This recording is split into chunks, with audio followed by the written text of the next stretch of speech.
ቤቲ ሁለተኛ እንደዚህ ስትይ እንዳልሰማሽ እሺ። ማንም ሰው ቤተሰቡና ማንነቱን መርጦ አልተወለደም። ያንቺ እሷን እንደዚህ መቀለድሽ ትንሽነትሽና አለማወቅሽን ነው የሚያሳየው። ከቻልሽ ከሰራተኛነት ወጣ እንዳንቺ የምትሆንበትን መንገድ አሳያት። ካልቻልሽ ደግሞ ዝም በይ። ወድ አይደለም እዚህ ሆነችው መንገድ ጠፍቷት እንጂ እሺ ለምን እየዛችሁ አሁን ይሄ ነው ማለት የጻፈችው ከቴዲ ኪስ ውስጥ ነው ያገኘሁት። ልጅ ናት ለዛም ማለት የሁለቱ ግንኙነት ነበራቸው። አዎ ቤሉል ነገሩ በጣም የተወሳሰበ ነው። አሁን ሁሉም ነገር ድብልቅልቅ ወጣ። እንዴት ይሄ ሊሆን ይችላል? ሁለቱ ግንኙነት አላቸው። ጭራሽ ልጅ ናት።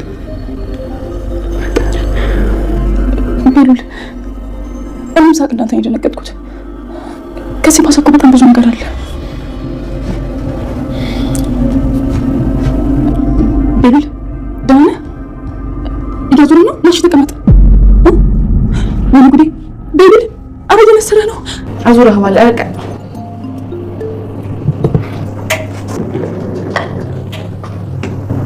የምንጭ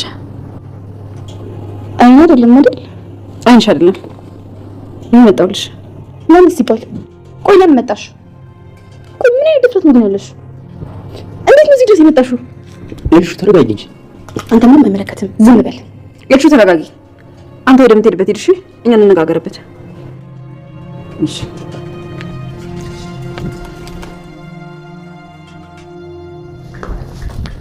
የኔ ልጅ አንቺ ብዬ ስመጣ ለምን ፊት ተነሽኛለሽ? ለምን ፊትሽን ታዘሪብኛለሽ? ለኔ ብለሽ አይደለም። የሆነ የቀረሽ ነገርም አለ ወይ ደግሞ እንዳሰብሽኝ ቤት መውሰድ አልቻልሽም አይደል? እንጂማ እንደዚህ በድፍረት አልመጭም ነበር። ኧረ እባክሽ ይቅር በይኝ። ደግሞ በአሁኑ ቤሉል ነው ለእህቴ ታስፈልጊያታለሽ መምጣት አለብሽ አለኝ። ስለዚህ ዝም ብዬ አልመጣሁም። በክብር ተጠርቼ ነው የመጣሁት። እርግጠኛ ነሽ? ወንድሜ ነው ብሎሻል?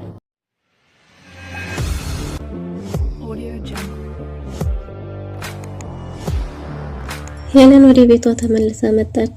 ኤልሻዴ በጭራሽ ላይሽ አልፈልግም። ወደ ቤቴ ለምንድን ነው ተመልሰሽ የመጣሽው? ነው እንዳሰብሽው ቤቱን በስምሽ በራስሽ ማድረግ ስላልቻልሽ ነው? ምን ልታረጊ መጣሽ? እያለች እናቷን ውጭ ብላት ነበር። ግን ደግሞ ቤሉል ለእህቴ ታስፈልጊያታለሽ ብሎኝ የመጣሁት ለሱ ስለሆነ በጭራሽ አልመለስም ብላለች ወይዘሮ ሄለን። ኤልሻዴ ኑኑን ተበቀለቻት። ይሄ ምንድነው? እዛው ቁጭ አድርጋ ሌዛንና ቤቴን ስለ ሌዛና ስለ ቤሉል ግንኙነት ነግራታለች። ቤሉል ምንም ከሷ ጋር ግንኙነት ባይኖረውም ግን ደግሞ ሌዛ ስለምታፈቅረው የቤት ሰራተኛ አይመጥነውም፣ ለወንድሜ የምትወኘው አንቺ ነሽ ብላ እንግዲህ ኑኑን ስለምትጠላት ተበቅላታለች ማለት ነው። ሌዛ ግን በሰራችው ተግባር እጅግ በጣም ተጸጽታ እውነቱን ለልዩ ልትነግራት ልዩ ክፍል ብትሄድም ልዩ በጭራሽ ፈቃደኛ ልትሆን አልቻለችም። መሲ ለቤሉል አዲስ መርዶ አድርተዋለች። ቤሉል እህቱ ኤልሻዴ የቴዲ ልጅ እንደሆነች ስታውቅ ቴዲና ሄለን ግንኙነት እንዳላቸው ባወቀ ጊዜ ራሱን ስቶ ፌንት ሰርቶ ወድቋል። እስከ መንሰርም ደርሷል። መሲ አሁን ሁሉንም ነገር ለመናገር የወሰነችና ወቅቱ ነው ብላ ያመነች ትመስላለች።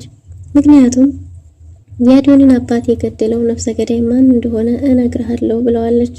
ግን ደግሞ ቤሉልን እንደገና ቃሏን ለማጠፍ ከቴዲ ምን እሰማለሁ ብላ ለቴዲ ደውላለት ነበር። ቴዲ ግን አሁንም በቤተሰቦቹ አስፈራርቷታል።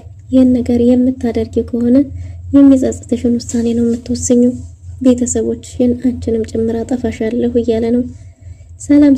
ሰላም እንደምናላችሁ በያላችሁበት የዓለም ዳርቻ ሰላማችሁ ብዝት ይበል እያልን በአዲስ መጥተናል። በቅንነት ላይክ፣ ሼር፣ ሰብስክራይብ እያደረጋችሁ ቤተሰብ አድርጉን። መሲ ከቤተሰቦቿ አስፈልጣ ምርጫ ሰጥታ በዛ ላይ ከሰው ቤትና ከሰው ፊት ያድነኛል፣ ለቤተሰቦችም መጠጊያ ይሆንልኛል፣ ለኔም ትዳሬ መከበሪያ መሰተሪያ ይሆነኛል ብላ የመረጠችው ህይወት በራሷ ላይ ሌላ ብዙ መዘዞችን ይዞ መጥቷል። ይሄም ምንድነው እንግዲህ ቴዲ እወድሻለሁ ከልቤ ነው የእናቴ ውድ ስጦታ እያለ ልቧን ካገኘ በኋላ ባልፈለገችውና ባልጠበቀችበት ጊዜም አስገድዶ መድፈሩ ሳያንስ እንግዲህ ከዛ በኋላም ያለውን ህይወቷን ሲኦል አድርጎታል። ቴዲ መሲን እንግዲህ መጠቀሚያ ይሁን እሷን ለምን መበቀል እንደፈለገ ባይታወቅም ያ እወድሻለሁ እያለ በቃላት ሲያሞናሙናት የነበረው ነገር ሁሉ ውሸት እንደሆነ ተረጋግጧል ማለት ነው። ሄለን እርጅን ልሰጥ ነው ብላ ስላሰበች ትልቅ ምስጢር አውጥታለች። ይሄም ምንድነው? ከነሱ የነበራቸውን ግንኙነት አብረው በነበሩበት ጊዜ ደስተኛ እንደነበረችና በክፉም በደጉም በብርታቷም በድክመቷም በሁሉም ጊዜ ከጎኗ ስለሆነ አመስግናውም ጭምር ቴዲን ይህን ደብዳቤ ልካለታለች። ይህን ደብዳቤ የምታነበው ከሀገር ከወጣው ወይም ከሌለው ወይም ከታሰርኩ ነው፣ ከዛ ውጭ አታነበውም ብላ እንዳታነበው ብላ አደራ በአማና የሰጠችው ወረቀት ቴዲን በግዴለሽነት ምን ሊሆን ይችላል በሚል ቀለል አድርጎ ኪስ ውስጥ አስቀምጦት ነበር። እናም ይሄ ወረቀት ከባድ መዘዝ ይዞ መጥቷል። ይዞ የመጣው መዘዝ ምንድነው? መሲ ባነበበችው ጊዜ ይሄ ወረቀት ኤልሻዴ የሱ ልጅ እንደሆነችና ስለ ሁሉም ነገር እንግዲህ ከጎኗ ስለነበረ እስከዛሬ ድረስ ምስጋናም ጭምር እንደነበረ ይሄ ሚስጥር ደግሞ ወጥቶ ማንንም ሰው እንዳያውቀው ወረቀቱን እሱም ቢሆን አሁን እንዳያነበው እሷ ከሌለች ከጠፋች በስተቀር ካልሆነ ወረቀቱን በጭራሽ እንዳያነበውና እንግዲህ ኤልሻዴ ልጁ እንደሆነች ነግረዋለች ማለት ነው። መሲ ይሄንን ባየችና ባነበበች ጊዜ እጅግ በጣም ደንግጣ ነበር። እናም እንግዲህ መሲ እንደምንም ስሜቷን ተቆጣጥራ ቴዲ በመጣ ጊዜ አንዳንድ ነገሮችን ስለ ሄለንና ስለሱ ግንኙነት ስለ ሁሉም ነገር እየጠየቀችው ነበር። ግን ቴዲ እውነታውን ሊነግራት አልቻለም። በሌላ በኩል ቴዲ ቤቲ ቤት ድረስ ሄዳ መሲና ቤቲ እንደተገናኙና ቤቲም መሲ የቴዲ ሚስት መሆኗን እንዲሁም ደግሞ መሲ እንኳን ቤቲ ፍቅረኛው እንደሆነች ብታቀም ግን ደግሞ ቤቲ የምታውቀው ሰራተኛው እንደሆነች ነው። ምክንያቱም እነ ቤሉል ቤት ሰራተኛ ናት ስለተባለች እዛም እሱ ጋር በሰራተኝነት የገባች መስሏቸዋል። ለዛም እንግዲህ በነገረችው ጊዜ መኩም እጅግ በጣም ተበሳጭቶ ነበር። ማናቸውም የቴዲ ሚስት ሆናለች ብሎ አልገመቱም። ቤቲ እጅግ በጣም ተናዳ ስትሄድ እሱ እንግዲህ ደካማ ጎኗን ስላወቀባት አቀዝቅዞ አረጋግቶ ይልካታል እና ቤቲ አሁንም ቢሆን ታምነዋለች። መሲ ግን ሁሉንም ነገር አውቃ እንዳላወቀችውና አስቀጥላለች። ግን ደግሞ የሄለንን ጉዳይ መቻልም ሆነ ማስመሰል አቅቷታል። ይሄም ምንድነው? ከሄለን ጋር ያላቸውን ግንኙነት ስትጠይቀው ክዷት ነበር። አንተ ግን አስመሳይ ነህ፣ የሰው ጭራቅ ነህ፣ ሰይጣን ነህ፣ አሁንም ቢሆን ሰይጣን ነህ፣ ገዳይ ነህ እያለችው ነበር። እናም በዚህን ጊዜ ቴዲ ተናዶ ጉሮሮዋን አንቆ ሊገላት ነበር። እናም መሲ ስትሮጥ እንግዲህ ወደ ቤት ትመታለች። ቤትም መታ ተደብቃ ቤሉልን ደውላለት ተገናኝተዋል ማለት ነው። ሄለን ክፍል ተገናኝተው ሁሉንም ነገር እንደምትነግረው ቃል ገብታለታለች። ኤልሻዴ ለዛን እንግዲህ እያሳመነቻት ትገኛለች። ፍቅርሽን በድፍረት ግለጪ፣ እንደዛ ካልሆነ ሊረዳሽ አይችልም።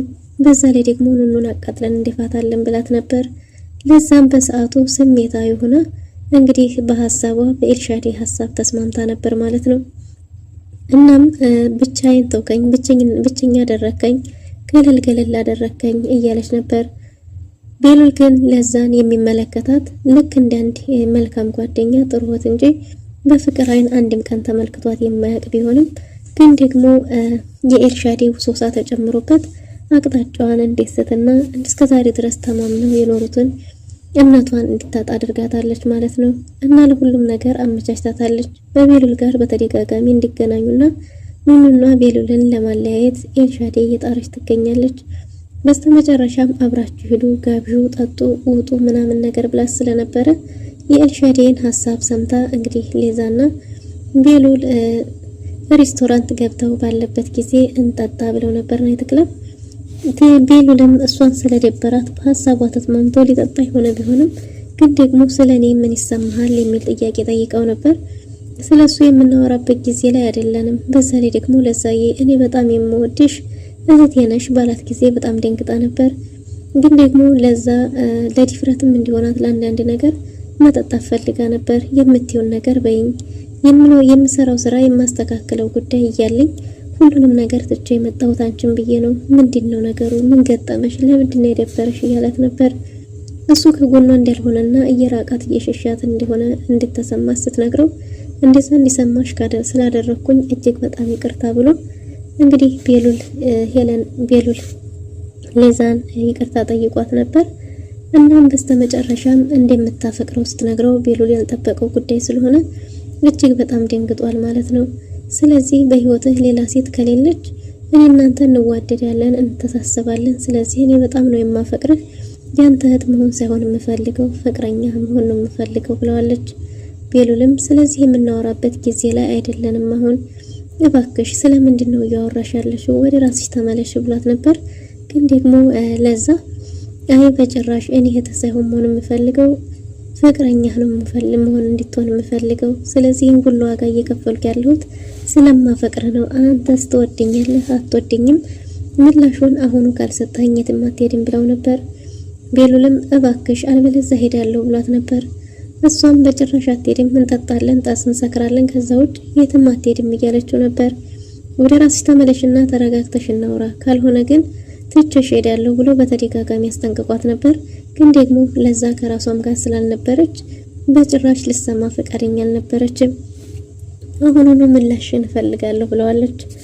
ቤሉልም እኔ አሁን ስለ እንደዚህ ጉዳይ የማስብበት ጊዜ ላይ አይደለሁም፣ አይታይሽም እንደ ያለሁበት ሁኔታ ብሏት ነበር። ግን ደግሞ ለዛ በጭራሽ ልሰማው ፈቃደኛ አልነበረችም። እናም ቤሉል እንግዲያስ ልትሄጂ ፈቃደኛ ካልሆንሽ ልትነግሪኝም ካልፈቀድሽ ቤላንቹ እዚሁ ይመችሽ ብሎ ጥሏት ሄዷል። በዚህን ጊዜ ለዛ እጅግ በጣም ተናዳ ስትሮጥ ወደ ቤት መጣለች። ቤሉል በጊዜ ከመጣው አብረን እንወጣለን ብሎ ለኑኑ ነግሯት ነበር። ኑኑን መንገድ ላይ አግኝታት ቤቴ ለዛና ቤሉል ፍቅረኛሞች እንጂ አክስቱ እንዳልሆነች እሷን ደግሞ ቦታዋ እንዳልሆነ አሰሪዋ ጋር እንደማትመጥነው ነግራት ነበር። እንግዲህ ነገሮች ሁሉ ተገጫጭተው ኑኑ ቤሉልን እንድትጠራጠረው አድርጓታል ማለት ነው። ቤሉልና አዶኒ አንድ ላይ ሆነው ጠላታቸውን ለመያዝ ጠላታቸውን ለመጣል እየታገሉ ይገኛሉ። እናም በዚህን ጊዜ አዶኒ ያለውን ጥርጣሬ ስለ አባቱ ግድያ የአባቱ ፎቶ እነሱ ቤት በመገኘቱ በጣም እንደተጠራጠረና እንግዲህ የአባቴ ገዳይ ይሆናል የሚለው ሰው ላይ እየደረሰ እንደሆነ ተሰምቶታል። እና ቤሉልንም ስለ ቤተሰቡ በቅርብ እንዲጠራጠር አድርጎታል ማለት ነው። አዶኒ እስቲ ተመልከት፣ ይሄ ፎቶ እዚህ ቤት ለምን ሊገኝ ቻለ? አባቴ እኮ በጥይት ከተገደለ በኋላ እንዴት ተቃጠለም ፖሊሶች ነግረውናል። ስለዚህ ይሄ ፎቶ እንዴት ነው ሊገኝ የቻለው እዚህ ቤት? ይሄ ልብስ እኮ አባቴ ከሞተ በኋላ ቤት ውስጥ የለም እያለ የተለያየ መረጃዎችን ለቤሉል በሰጠው ጊዜ ቤሉልም እውነትህን ነው የሆነ ስሜት የሚሰጥ ነገር አለው እያሉ እንግዲህ ትግላቸውን እንደ ድሮ እስበሳቸው መባላታቸው ቀርቶ አንዱ ነው ትግላቸውን ቀጥለዋል ማለት ነው። ቴዲ ሄለንን ወደዛ ቤት እንዳትመለስ አጥብቆ ጠይቋታል። ይሄም የሆነው ምንድነው መሲ እዛ ቤት ስለሄደች አንዳንድ መረጃዎች በዛ ላይ ደግሞ ቤሉል እንግዲህ የሆነ ነገር አስቦ ሊሆን ይችላል። የቤሉልን ልብ ማወቅ አይቻልምና እባክሽ አትሂጂ ብሎ ሲለምናት ነበር። ሄለን ግን እሱ ራሱ መጥቶ ለእህቷ እንደምታስፈልገው ነግሯት መመለስ እንዳለባት እንደነገራትና ካልሆነም ደግሞ ሁኔታዎችን አመቻችታ እንደምትመለስ ተናግራ ለመሄድ ወስናለች። እሺ እባክሽ የዛሬን አድረሽ ነገ ትሄጃለሽ ብሏታል። በሌላ በኩል መሲ እንግዲህ ለቤሉል ሁሉንም ነገር ልትነግረው ወስናለች። እናም የመጀመሪያው ምንድነው እየሮጠችና እያቃተተች ሄዳ እባክህ ቤሉል በሩን ዝጋው፣ ቴዲ ተከትሎኛል እያሳደደኝ ነው ይገለኛል ብለው ነበር። እሱም እዚህ ይምጣና ማን ነው ወንዱ እያለ ነበር። እናም እንግዲህ መጀመሪያ የሰጠችው ደብዳቤ ላይ የኤልሻዴ አባት ቴዲ እንደሆነ አንዳንድ ነገሮችን የሚገልጽ መሆኑን በተመለከተ ጊዜ ራሱን ስቶ ወድቋል ማለት ነው። እናም በዚህን ጊዜ መሲ እንደምንም አረጋግተው ሌላ ይሄ ብቻ አይደለም ገና ብዙ ጉድ አለ እያለችው ነበር። ሌላው ጉድ ምንድነው ብለዋለች። ቤሉልም ምንድነው ሌላው ጉድ አለ ጊዜ ይሄ እንደዚህ በቀላል መነገር የሚችል ወይም ቀላል አይደለም፣ መረጋጋት ይፈልጋል ብላለች። ቤሉል እንደምንም ራሱን አረጋግቶ እሺ አሁን ንገሪ ብሏት ነበር። ስለ አዶኒ አባት ግድያ እያለች ነበር። ቤሉል ስለ አዶኒ አባት ግድያ የእውነት እያወቅሽ ደብቀሽ ዛሬ ከደረሽ እኔ አንቺን በዚህ ልክ ስለማልጠብቅሽ በጣም አዝንብሻለሁ እያላት ነው። እሷም ደግሞ ቢያዝንም ምንም ማድረግ እንደማትችልና ግዴታ ሆኖባት እንደሆነ ተናግራለች።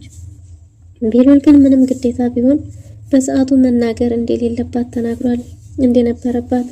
በሰዓቱ ብትናገር ኑሮ ይሄ ሁሉ ነገር ውስብስቡ እንደማይወጣም ሲናገር እሷም በቤተሰቦቿ በእናቷ በምትወዳቸው እያስፈራራቻት እንደሆነ ተናግራለች። ግን ደግሞ ቤሉል በምንም ነገር ልታስፈራራች ትችላለች። ግን ደግሞ አንቺ ይሄን ያህል ነገር መደበቅ አልነበረብሽም፣ አሁን ንገሪኝ ብሏታል። ሌላ ጊዜ እነግርሃለሁ፣ አሁን ለዚህኛው ነገር ለዚህኛው ጉዳይ መፍትሄና ብጅለትና ይሄኛውን ደግሞ ሌላ ጊዜ እንጂ እንዲህ በቀላል ልነግርህ የምችለው ጉዳይ አይደለም እያለች ነው። እሱም እንግዲህ በሐሳቧ ተስማምቶ እሺ ይለኛል ብላ ነበር። ግን ደግሞ ቤሉል በጭራሽ ዛሬ ካልነገርሽኝ አሁኑኑ የማትነግሪኝ ከሆነ በጭራሽ አልፋታሽም ብሏታል። መሲ እንዲህ በቀላል መነገር የሚቻል አይደለም። በዛ ላይ መረጋጋት ይኖርብሃል። ዛሬን ተረጋግተህ ደርና ነገ ብትለውም ሐሳብሽን ልትቀይር ይፈልገሽ ነውና በጭራሽ ነገ የሚባል ነገር የለም ብሏል። እንግዲህ መሲም እሺ በቃ እኔ ረፍት ላድርግና በጧት እነግርሃለሁ በጭራሽ ሐሳቤን አልቀየርም ስላለችው እሺ ሐሳብሽን ከቀየርሽ ግን እኔ አንቺን በጭራሽ ይቅር ልልሽ አልችልም፣ እውነቱ ላይ በምንም መንገድ ሳልደርስ አልቀርም ብሏታል። በስተመጨረሻም እንግዲህ አዶኒና መሲ ተገናኝተዋል። አዶኒና መሲ በተገናኙበት ጊዜ መሲን እንዴ ጠፋሽ እኮ እያላት ነበር። እሷም አንዳንድ አለመመቻቸት እንደሆነ ስትነግረው እንደሱማ ባለተራ አይደለሽ ስራ ምንም ቢዚ ትሆኛለሽ ስቀልር ነው እያለ ነበር። ግን ደግሞ እዚሁ ቤት ነው እንደ ያለው ስትለውም አው እዚህ ቤት ነው ያለሁት፣ አባቴም ሲሞት እዚሁ ቤት ነበርኩ፣ በዛ ላይ የጋሸም አደራ ነበርኩኝ። ስለዚህ የአባቴ እንግዲህ አግቼ ተበቀየው ከዛ በኋላ ለራሴ ይቅርታ አድርጌለት ወደ ቤት እመለሳለሁ፣ አለዛ ከራሴ ጋር ጣልብ ነኝ ብሏል። እሺ አባት እንግዲህ ብታረገኘው ምን ልታረግ ትችላለህ? ምን ብታረግ ነው የምትበቀለው ስትለው እሱን አሁን ሳይሆን ሰውየው ሲገኝ መወሰን እንደሚችል ተናግሯል። አሁን ምንም አይነት ውሳኔ ሊወሰን እንደማይችል ሲነግራት እሺ በቃ አንተም ግባን የምረፍት ላድርግ ደክሞኛል ብለዋል። ሄዳለች። መሲ ወደ ክፍሏ ሄዳ ረፍ ባለችበት ቤሉል እንቅልፍ ስላጣ ሄዶ እዛው ቁጭ ብሏል። ቁጭ ብሎ ሲጠብቃትም መሲ ባናለች። እንደዚህ ምን ታረጋለህ ባለችው ጊዜ እየጠበቀ እንደሆነ ተናግሯል። እባክህ አንዴ ወደ ውጭ ውጣና ከዛ በኋላ እኔ ራሴ እነግርሃለሁ ብለው ነበር። ግን ደግሞ ቤሉል ሐሳብሽን ልቀይር ይፈልገሽ ነው ቢላትም እሷም እንደዛ እንዳልሆነ ግን ደግሞ ለደቂቃዎች ከፊቷ ዞር እንድል ጠይቀው ነበር። በዛን ጊዜ መሲ ያደረገችው ለቴዲ ነበር የደወለችው። ቴዲን እሱ ለመጠቀሚያ ቢያረጋትም የሷ ፍቅር ግን ከርብ እንደነበርና ግን ደግሞ ለሚፈጠረው ነገር ይቅርታ በጠየቀችው ጊዜ ምን አስበሽ ነው እያረግሻለሽው ነገር ለኔ ለራሴ እየገባኝ አይደለም ምንድነው ብሎ ጠይቋት ነበር። መሲም እንግዲህ ይቅርታ እኔ እንኳን የእውነት ነበር ያፈቀርኩ አሳልፌ ልሰጠህ ነው። መሲ ለቴዲ እንግዲህ አሳልፋ ልሰጠው እንደሆነና ፍቅሯ የእውነት ቢሆንም እሱ ደግሞ እየተጫወተባት መሆኑን ስለተረዳች ይቅርታ ብትጠይቀውም እሱ ግን ይባስ ብሎ አስፈራርቷታል። ኤርሹ ድንገት ሰርፕራይዝ ሆናለች። ሄለን ወደ ቤቷ ተመልሳለች።